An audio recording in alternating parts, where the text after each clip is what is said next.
Greetings, weary wanderer, and welcome back to Lonely TTRPG, the solo actual play and review podcast. This week, we are playing Doors and Sconces, a brand new game from the Black Dragon Dungeon Company, by me, actually. So, Doors and Sconces is a GM-less tabletop role-playing game for 1 or 4 players.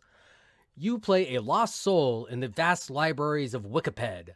The library has gone dark, but you have the opportunity to bring light back to these dusty tomes. To play, you will need access to Wikipedia and a set of polyhedral dice. So, to play the game, you are going to start by determining how long you want the game to last by deciding how many sconces must be lit to return home. Now, each story has 2 sconces. You can do this as pairs or total number, whatever. For this gameplay, we are going to do pairs with missed success only lighting one of the 2 sconces. Next, you're going to load up a Wikipedia page.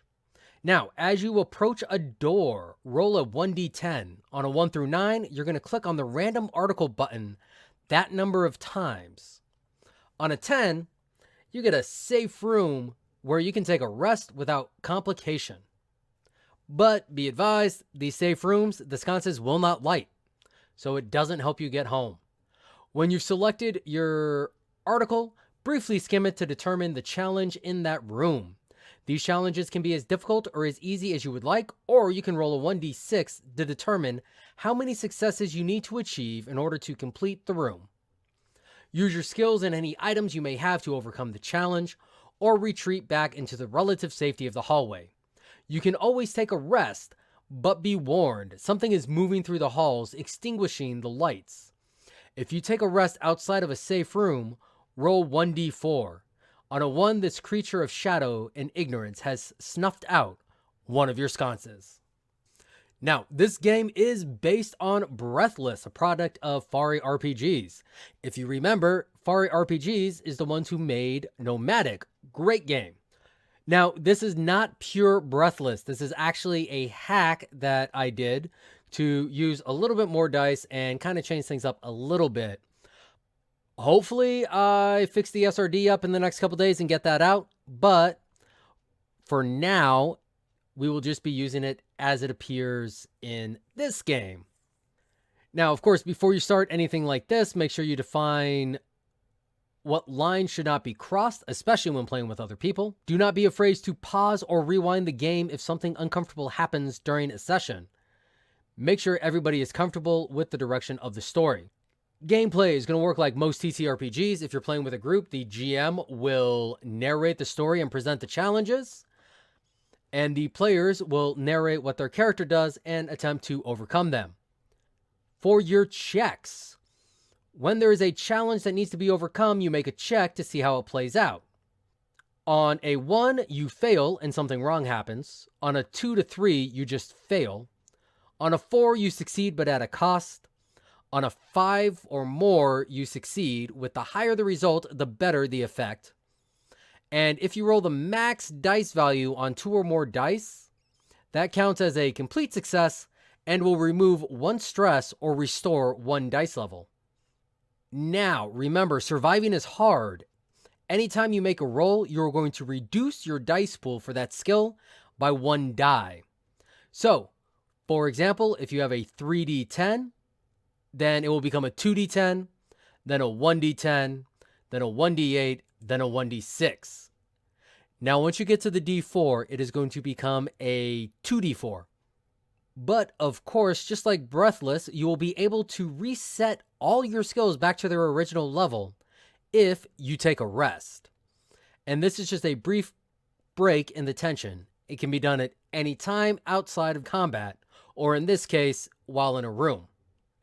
Now, when you take a rest, make sure that the GM looks at the scene and introduces a new complication to the group.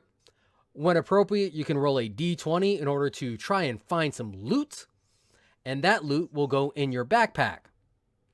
For your backpack, you can only carry 3 items and 1 medkit at a time. Now, sometimes you're going to need a little bit of help, or you want to use a little bit of help, and for this, you can sprint. When sprinting, you roll 3d12 instead of whatever skill you have. but you can only do that once per taking a rest. If you use it, you'll have to take a rest again. And stress. When you fail, there are consequences. Those consequences are you take a stress. If you get up to 4 levels of stress, then the game is over. However, if you have a medkit, that will reduce your stress level by 2, or you can attempt to lay low someplace for a while and clear 1 stress. Now, remember, laying low is not the same as taking a rest. So if you're laying low, you're not resetting your dice level. For character creation, you have 6 basic skills: bash, dash, sneak, shoot, think, and sway. So bash is your physical force, dash is your ability to run away, sneak is how you can hide, shoot is any type of ranged thing, think is how you can perceive or analyze a situation, and sway will be your people skills. And with that, we are going to go ahead and get on into the gameplay. You stand alone in a dark stone hallway. There is no sound but the beating of your heart and the echo of your ragged breath. In front of you lies a door with 2 cold sconces on either side. Further down the hall, you see the same door and sconce, repeating without end. Do you dare knock and brave the unknown? Or do you succumb to the dark?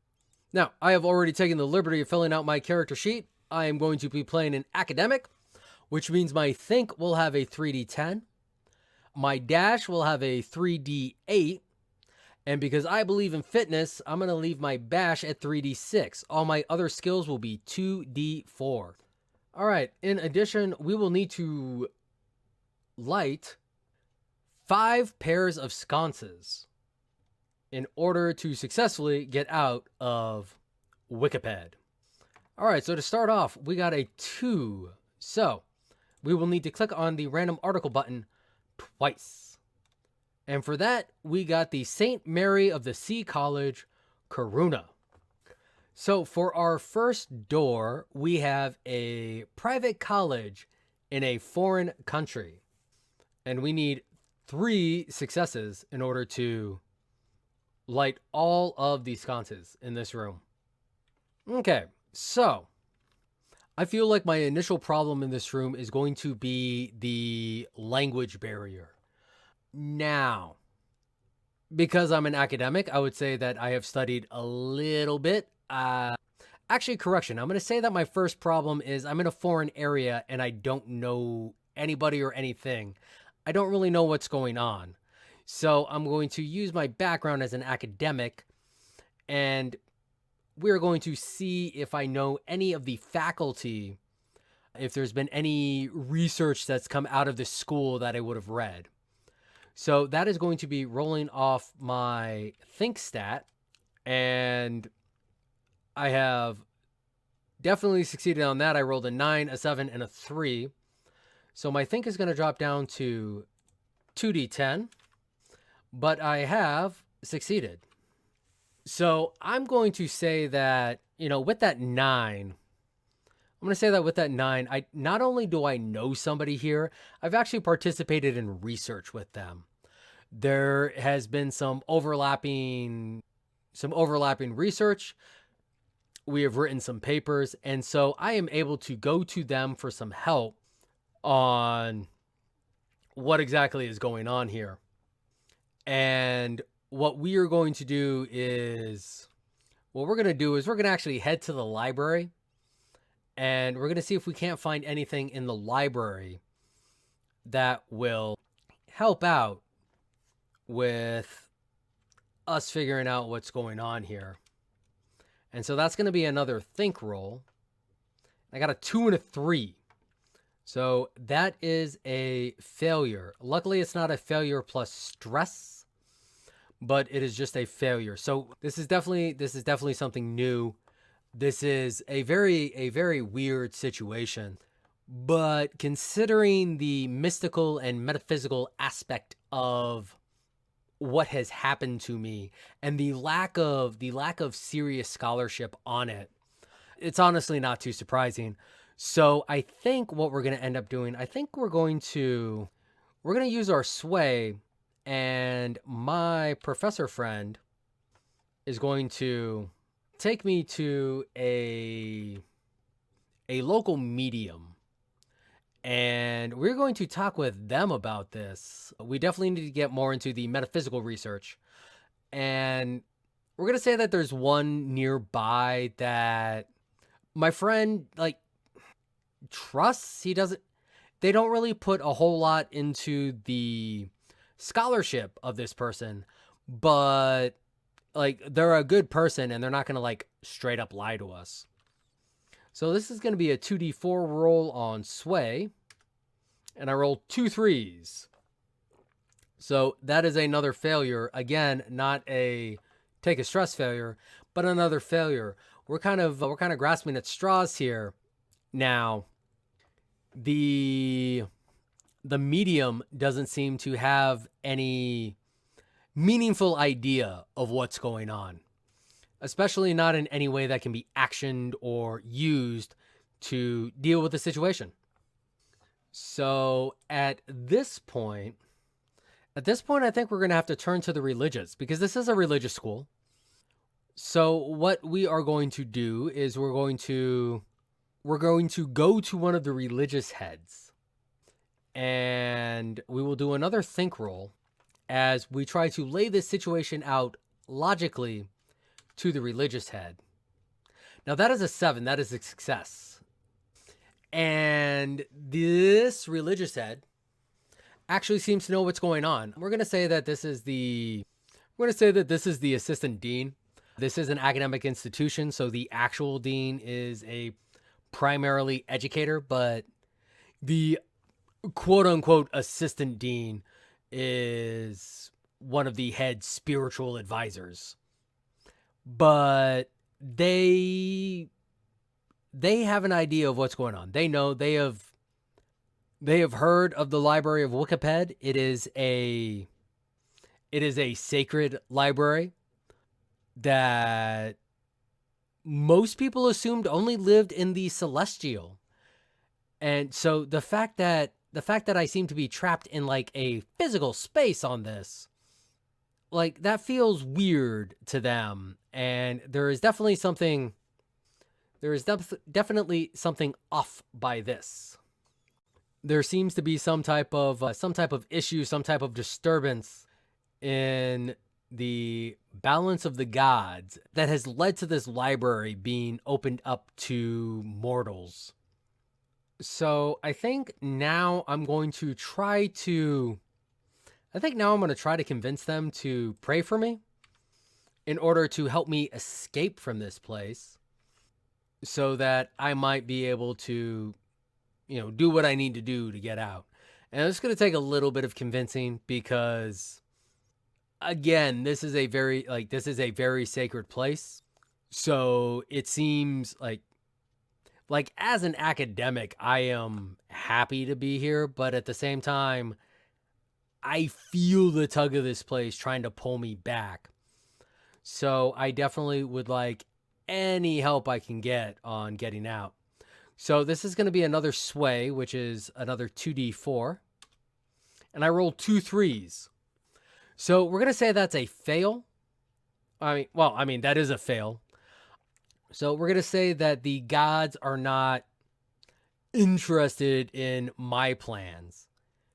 They have plans of their own. I seem to be a pawn in that.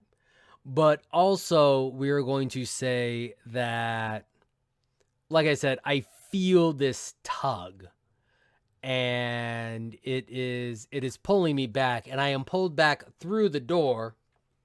And as I stand on the other side of the closing door, I see one of the sconces light. So I am only at 1 of 10, because again, I have to light 5 pair. And I'm going to give myself that 1 because I successfully completed 2 out of the 3 challenges. So now it is time to head to our next door. And we got a 3. All right. And so for our article, that is south of St. Louis, a late 40s Western film. Now, if you've never heard of this film because it is old, that is fine. It is a Western set during the Civil War, but it focuses on the Confederacy. So, we're going to ignore that bit because I'm from the winning side. So, we're going to ignore that bit, and instead, we're going to choose for our conflict the fact that we have been dropped off in the middle of a war, and there is a group of men attempting to illegally run some weapons. And that is where I find myself, with a group of men who are attempting to illegally run weapons in the middle of a war. So I think the first thing I'm going to do is to just try to run away from these dudes. I'm going to use my dash. I'm going to try to get away because I have very little interest in being around this situation. All right. So that is a success. Mild, but still a success. I forgot to define how many successes I need. Outstanding. I only rolled 1 and I made it. Seems like they just wanted me to see that sometimes people do what they have to do in order to survive. That it is difficult to survive in war. And, of course, this is something that I had read, but, just experience it, like being dropped off as like opening the door and walking into the middle of these gun runners as they're being attacked by the other army. That's something else. The sound of the gunfire, the smell of the gunpowder, the heat of the day, like all of this is starting to get to me. And I will turn and hightail it out of there.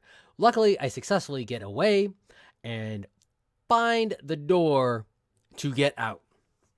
And that gives me a complete success on that. But my dash is now down to 2d8. However, I have successfully lit a pair of sconces. So I am now at 3 of my needed 10. All right, and this is going to be my final door.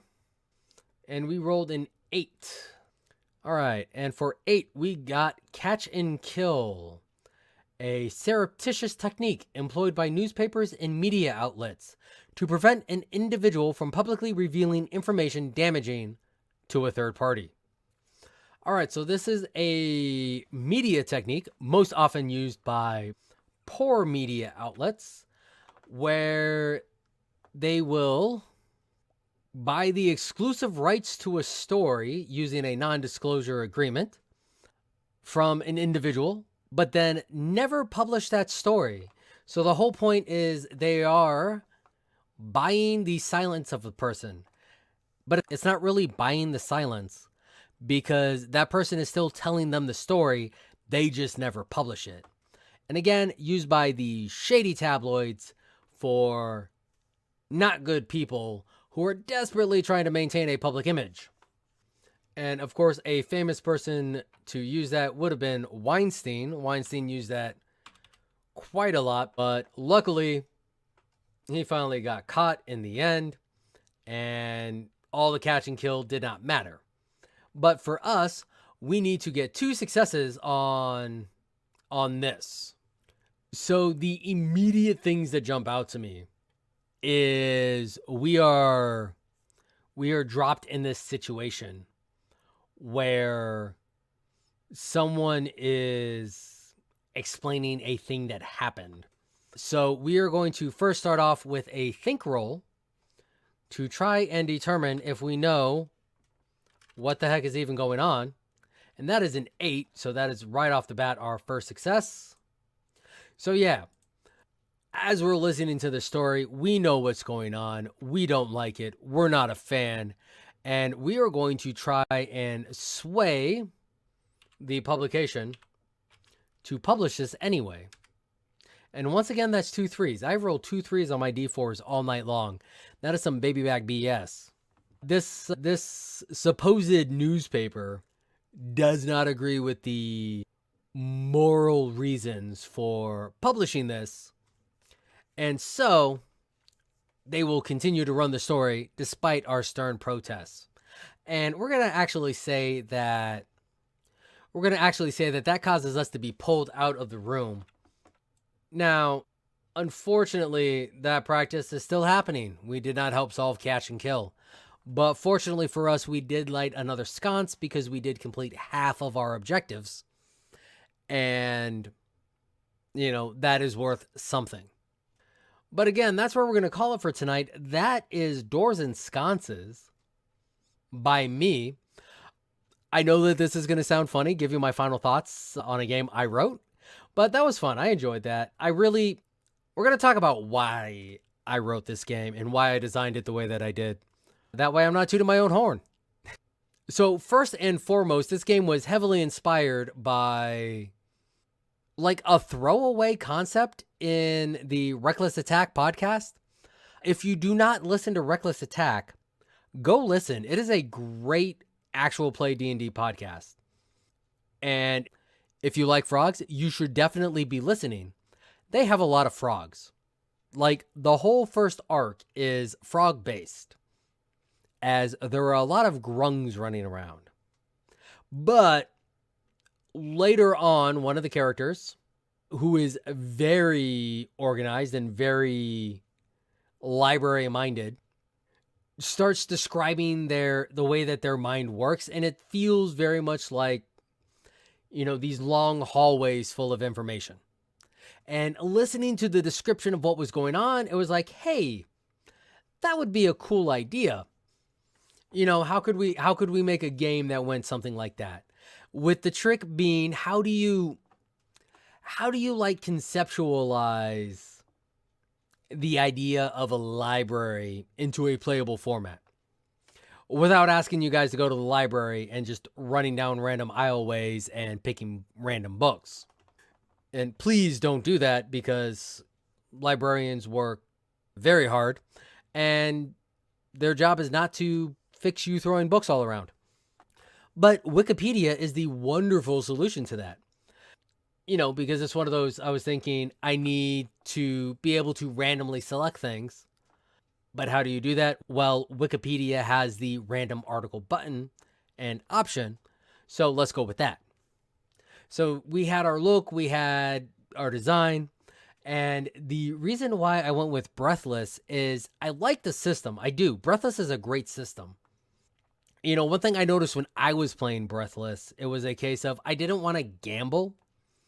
Once my skills got to a certain point, I just wanted to, once my skills got down to a certain level, it was one of those, okay, I'm going to take a breath. We're going to stop and we're going to reset everything.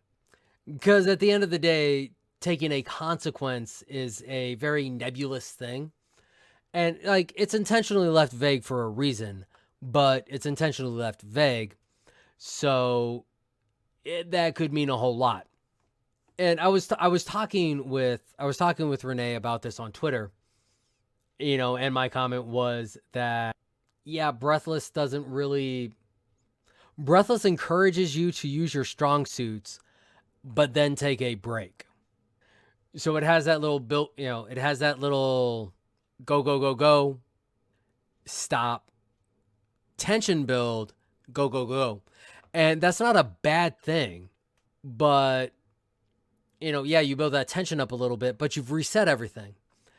And they were showing some pictures of the design process that led to Breathless, and they were using dice pools at first. And I was like, you know what? That would actually make it, a decreasing dice pool would actually make it a little more interesting, because A, you have more things to play with before you have to catch your breath. And B, it would encourage me to gamble a little bit more. I'm definitely more willing to roll 2d4 than I am 1d4. And so that gives me the opportunity to press my luck.